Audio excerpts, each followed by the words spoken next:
Well, here we are, our second overtime stream for Off the Hook. Uh, I'm here, Kyle. You there? I think I'm here. Okay, yeah, there you are. You're loud and clear over on this end. Am I? Okay. Yeah. Well, sitting 2 feet away from each other, but that's Well, I fine. just want you to know that I can hear that. Okay, good. That's Yeah. that's good news. I see Rob. I see Gila. Oh, yeah, we can see Hello. each other. Hello. You can't see us, folks. That's by choice. Um, I'm sorry. I know we're not using YouTube for the purpose in which it's intended. We're using it for audio. We don't do things the way you're supposed to do them. Alex, where the hell is Alex? This is why we need to be able to see each other. We can see that he's not there. 8 o'clock. That's when he's supposed to be back.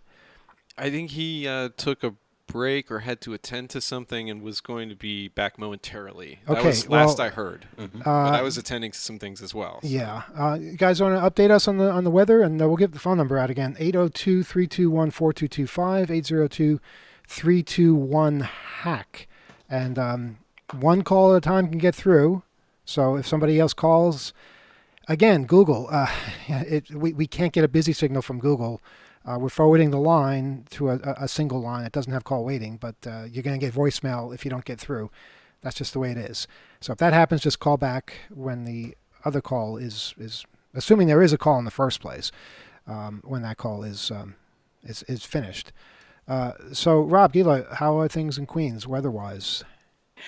I would actually like to repeat my favorite radio weather forecast I ever heard in my life, which someone gave on my summer camp radio station, looked out the window and said, "It's dark." Good. Okay. All right.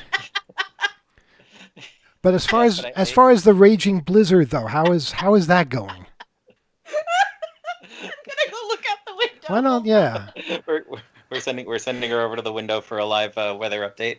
But yes, to build on her earlier report, it is dark, but according to the forecast, is going to be followed by light in after a certain length of time. Wow. I'm so happy we're doing this. This is really adding to my evening. Folks, you have to call for us to continue doing this, though. And if we don't get phone calls, we just won't do it anymore. I know people are shy. Getting the first phone call is always hard. We're only doing this for about 10 minutes or so. 802-321-4225. We tested it. We know it works. Welcome back, Alex. Glad you could join us. We're on the damn YouTube right now. Yeah. Like we said we were going to. I'm here. You know what? I guess my watch is off. I thought it was exactly 8 o'clock that I came back down. I had to go up and get a cup of tea. It's 8:03. Yeah, there we are. All right. Yep. How is the blizzard in Pennsylvania? It's pretty bad. I looked out the window. In fact, I'll take another look right now. But we must have at least 4 or 5 inches. I don't care anymore, Alex, because we have a phone call. And good evening, caller. Can you hear us? Yes, I can. Where are you calling from? Can you hear me? Yes, we hear you fine. Hi. Can you tell us where you're calling from? Massachusetts. Okay. Is it snowing in Massachusetts? Let me check. Nobody seems to be looking out their windows. Well, I guess that's a good thing in a pandemic. Yeah, I actually don't have a window that I can look out right now. What are you, in a basement? No, just all my. It's Well, we don't need to get no one into care. the situation you're in. It's a personal choice. So, This is a hacker show. We respect if people don't want to use Windows. yeah, that's true. That is, so, what's on your mind, caller? My name's CJ, by the way. CJ, how you doing? Good. I've been researching a website that has had some issues. Long-lived token that does not expire and can be used to access your account. Oh, nice. Yep. So on the bright side, you cannot access their purchasing information or make any purchases on their behalf with that information. Okay, But you but could watch all the shows you want with it. really interesting. So, you told us what kind of a system it is, I guess. Yeah. Wow. Video streaming platform, and I've reported it to them. And any response? Not yet. Okay. It could have been a worse thing because with it you can't actually get their. Though the problem is you can actually that token lasts even if you change your password. That's true. That's how tokens can work. What would you suggest they do to fix this? They shorter lived tokens and basically like OAuth revocation every so often. Mm-hmm. What part of and the we just system? re-roll the tokens. What part of the system is it? Is it this is for like Login. account creation and that kind of thing? It's for login. If you Oh, get got the it. Okay. person's token, you Right. can then use that to log in again under their name without their password. You just need the token. So when did you discover this? When did you notify them? I discovered this a few days ago, but it's also known information. Like there's a GitHub repo that actually mentions it. And they still haven't fixed it. Nope. This site has been so bad for a long time. Like a long time ago, you used to be able to tell their mobile API that you were a paying customer, and it would just accept it. Wow. Well, in your opinion, at what point do you go more public with something like this? If they don't fix it in like 6 months. That's a pretty healthy amount of time. So you're more generous than I would be. Yeah. Okay. I also broke the DRM on digital talking books from the National Library Service. Oh, you didn't? Oh, wow. that's Yeah, that's pretty I did that. pretty awesome. It involved a talking book player, a steady hand, and a serial cable, Nice. UART cable, so an FTDI chip. CJ, would you write an article for us about that? That sounds awesome and very inspirational to a lot of people. Yeah, I actually still need to do that. The moral of the story, don't dynamically link to OpenSSL. Duly noted. Write that down. Yeah, because and this is an ARM embedded device. So I actually contacted the company, asked them to give me their open source bits. So like their OpenSSL, and they gave me their build route. And then I compiled OpenSSL with a backdoor that spits out private keys. And this breaks the Protect Digital Talking Book standard, which is basically just key escrow. Wow. Rob, you had a question.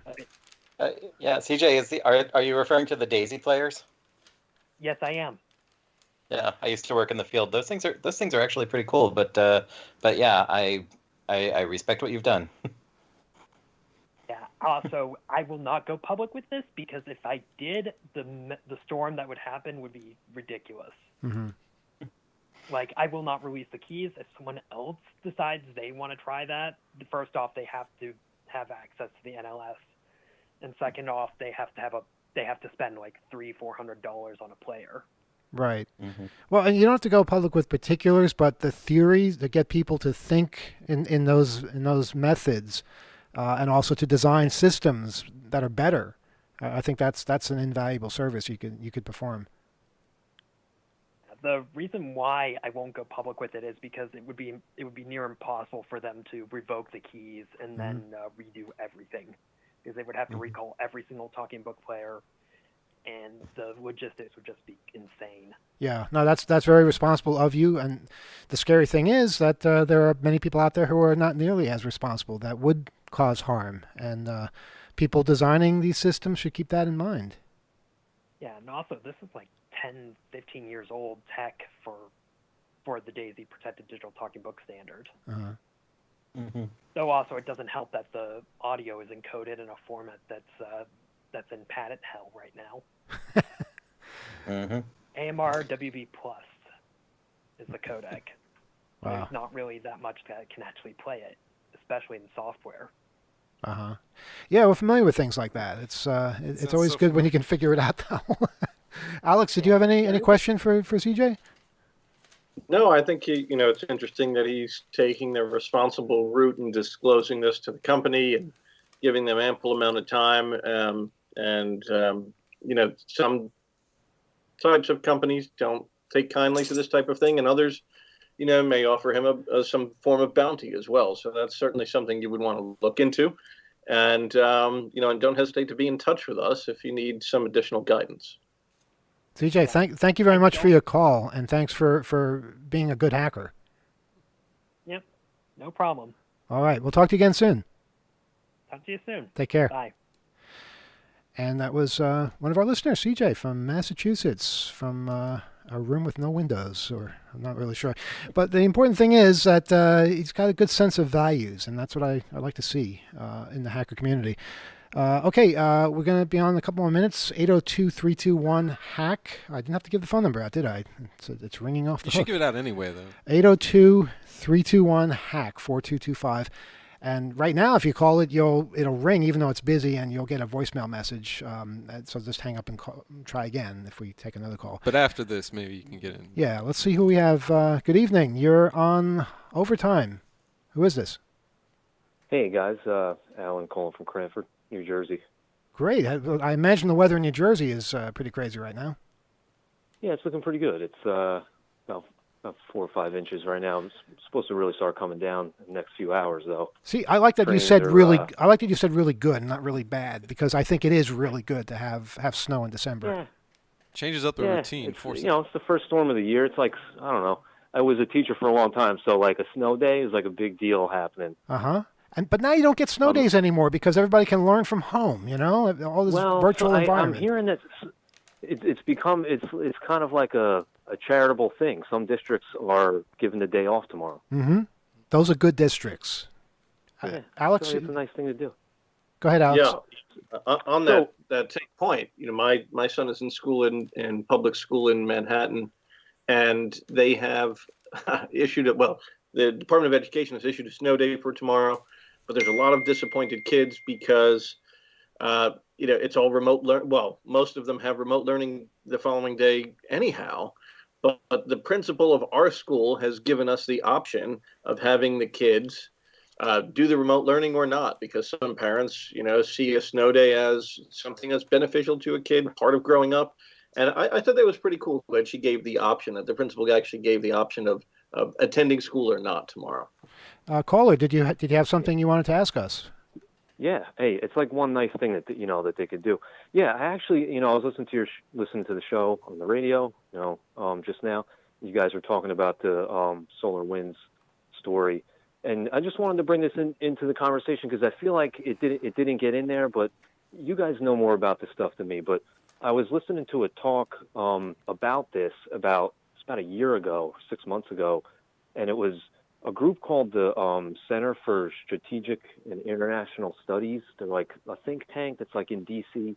I don't know much about them. Maybe you guys know more, but they have like these discussion panels, and one of them is about security and like technology and security, and the entire panel was about supply chain in like virus injections, where you get like some group that it basically tries to do exactly what happened with this case, and it's hidden because it's in like a piece of code that some contractor used to put together a piece of whatever they're using. They might not even know it's in there, but I just wanted to mention that idea because they had a whole panel about it for a couple hours, and I feel like I didn't hear that come up when you guys were discussing it, but maybe I missed it because I'm not technical enough to follow the conversation here. Yeah, sure. You mentioned CSIS. They're actually part of Johns Hopkins University in Baltimore, and they have some absolutely excellent panels and some really great researchers, as well as just strategic thinkers when it comes to things like you had mentioned, the supply chain attacks. I have no doubt that their panel was very, very interesting, and this certainly was an example of a supply chain attack. And I think we tried to hint at that by describing it as somebody who's essentially on a bus, right? That's got access to the internal compound, right? So this is part of it. This is part of the infrastructure that a lot of major companies and minor companies all around the world, not just the United States, use to manage a dispersed network infrastructure. And almost everybody who's anybody will use SolarWinds in some form or another. And so now it's triage time, right? Because if these entities know that there was a potential route for being compromised through something like a supply chain attack, as you mentioned, which this certainly can be classified as. Now they have to figure out, well, did the attackers break out anywhere? Have they established any sort of other persistent access to our networks? And if so, how are we going to root them out of our networks? Are we going to have to tear it down? Are we going to have to rebuild it entirely? So it becomes a very, very big problem. And supply chain attacks are certainly not going to go away. I think in the election component, or rather in the election context, this has been something that's been talked about for quite a while, because a lot of the election electronic components that go into digital voting, things like that, they're all made overseas. And so how do you monitor and regulate these third parties that are all part of that supply chain? It's a very, very big problem. Has any great solutions for it yet? But yeah, you bring up I think an excellent point, caller. It's some scary stuff for sure. Yeah, when you have these popular services, it just becomes something that, like Alex insinuated, everybody who's anybody is using it, because these networks are so similar in a lot of their complexities that you would need a dashboard like what this provider offers. And okay, so they're best in class, and our teams inside engineering and operations aren't going to build or engineer it. And in even what we said, I guess they won't even go so far as change the password in some cases. They just need to fix a gap in the internal knowledge as they're designing what is, as we pointed out, rightly very complex, often very complex and disparate, both things requiring something to keep a handle on a huge system, global systems. But I'm not sure I have an answer in there either. Caller, anything else that you wanted to tell us? Yeah, no, that was good. I'm glad to hear you guys talk more about it, just to, hear it that way. It sounds like a totally impossible problem to solve, and I'm sure we'll figure it out though. So it'll be interesting to see. But yeah, thanks for letting me keep that conversation going. And thanks for bringing you guys it have up. a great show. And thanks You for guys have listening. a great show, and I'm happy to keep watching you online now. So thanks. All right, you take care. So yeah, it's about thinking really carefully with. Wait, he said he was watching us. He can't see us, can he? Are we hacked? Did he hack us? Maybe he can see us. Good Wow. question. Then anybody watching the YouTube feed? I think it's just fine. I put a piece of tape over everything, so we're just fine. We're Over secure. what? I ripped the camera out. Oh, is that what you Yeah. were doing with the What drill? do you think that was all? Yeah, that's all that noise Oh. was. Okay, that's an upgrade. But I think it is. a lot of this is like, it depends on how much resource, how much resource you're willing to put into procurement. And when you're building a system with off-the-shelf products and services, you need to think these things through. And this would be, I think, a best-in-class off-the-shelf service that, fit the bill, but had a high cost in failing, especially with lateral moves. Consider this hack is probably old news. Everything that you could have seen or gleaned as a consequence of it, though, those lateral and other effects, that's where people are probably looking right now. Right, Alex? By the way, we're going to try to take one more phone call. 802-321-4225, 802-321-HACK. And that's going to be the last phone call. And that's if we get another phone call. 802-321-HACK. Yes, go ahead, Alex. Oh, I was just going to say, yeah, I think you're absolutely right there, Kyle. It's, yeah, this one's it's going to be tricky, but like the caller suggested too, this is a very, very difficult problem to solve. But it's also, it's an issue of third-party risk, right? I mean, and how much risk are you taking on board from third parties that have access to your networks or develop network management software like this, right? I mean, this is a type of risk that I think people have been undervaluing for a long time. So now, CISOs and GRC teams or governance risk compliance teams are going to have to reevaluate all of the network monitoring and any kind of software that's going to have administrative rights within their networks. And any company that's very similar to SolarWinds that develops this type of software that could be used and abused is going to have to really redouble their efforts to ensure that their source code is not compromised, signed, and sent out to all of their customers. This is certainly also not the first time that we've seen compromises like this happen.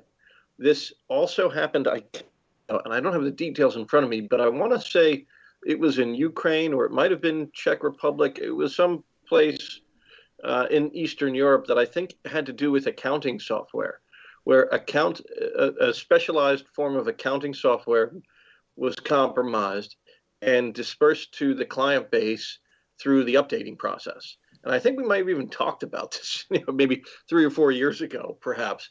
But this sort of attack vector is not entirely new. It's very innovative, and to compromise a company like SolarWinds, this is a massive, massive coup. Very different from some lesser used accounting software firm, but maybe that was the proving ground several years ago for the threat actors, and showing that as a proof of concept, the attack could be accomplished. Well, there's a major motion picture here, I think. It's a fascinating story and something that we'll be hearing about for years to come and seeing the effects of. I just want to say we're going to be on another 2 minutes. If somebody calls us in those 2 minutes, we'll take the call. If not, we will sign off with 2 good calls. I'm happy with that. Again, the phone number, 802-321-4225. Now, that's a Vermont area code. We're not actually in Vermont. We just thought that was a cool number to get. It's a Google Voice number. It forwards to a landline, and the landline has one phone line attached to it. It does not have call waiting. So if you called it again, you would get a busy signal. However, Google Voice decided nobody wants to hear a busy signal, so they insist on going to a voicemail message that we don't want. So if you call when someone else is on the phone, that's what you'll get, and you'll hear the anger in our voices. 802-321-4225. We could lose power at any moment, Kyle. I realize I hear the wind howling outside. And It's very Vermont-like out, I would imagine. It is. It is. I like this. I could live like this for the entire winter. Alex, you lived in Vermont at one point. I imagine this is bringing back some memories. Yeah, certainly does. Yeah, I mean, Vermont was like this, pretty much almost every other day, right? You'd have a massive snowstorm. And I used to I lived in Vermont when I was in law school. I used to live in Montpelier, which is smack in the middle of the state. The law school was about 35 miles south. So we'd have these massive snowstorms. And I remember thinking, the tragic irony of all of this was that I was driving a old 1992 Geo Prism, which, wasn't 1992 back when I was in law school. But I would often get on the interstate and drive this small car with sandbags in the back to weigh it down before the interstate was plowed. And so it was an incredibly dangerous 35-mile journey on unplowed interstate to get to my wills, trusts, and estates class at 8:30 in the morning. And I always thought it would have been, terribly tragic and ironic if I had died on the way to my wills, trusts, and estates class. So that was sort of a reminder for me to slow down on the interstate. Yes, only to be topped by you actually writing or signing your will while you're driving. I think we all have stories of incredibly dangerous things that we used to do that we somehow lived through. I remember I had a 66 Impala that had bald tires all around. In fact, I got two flats at the same time, which was unheard of. I remember also the same route. I would ride my bike in the middle of the night with no lights or anything, and somehow I would make that. That was before people wore helmets. So yeah, there's a lot of finger crossing, and we're fortunate that we get through this. But that doesn't mean that you listeners should be out there taking unnecessary risks. It's blizzarding outside. It's very cold. There's a pandemic. Although I have to say, tomorrow or the next day, sleigh riding. I mean, it seems like the perfect opportunity. Socially distant, you're bundled up, you wear a mask, you're not near other people, you're outside. Seems like a healthy thing to do. And if I'm wrong, of course, Dr. Fauci will tell me.